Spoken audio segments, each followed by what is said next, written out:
আসসালামু আলাইকুম বন্ধুরা, কেমন আছেন সবাই? আশা করি সবাই ভালো আছেন।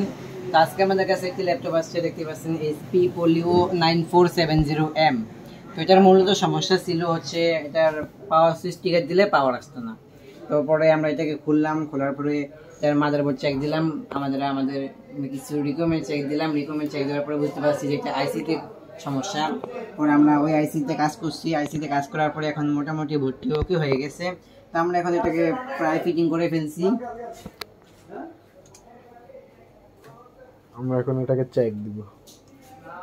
আমরা এখন এটাকে হাফ ফিটিং করে একবার চেক দিছিলাম, এখন আমরা ফুল ফিটিং করতেছি, তারপর আরেকবার চেক দিব। আমাদের প্রায় ফিটিং করা হয়ে গেছে। তো আমরা এখন এটাকে চেক দিব আমাদের ডিসি পাওয়ার সাপ্লাইয়ের মাধ্যমে।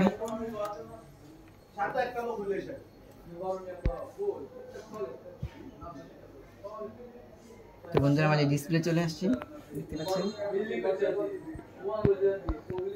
তো দেখা হবে নতুন একটি ভিডিওতে, সে পর্যন্ত ভালো থাকবেন। আল্লাহ।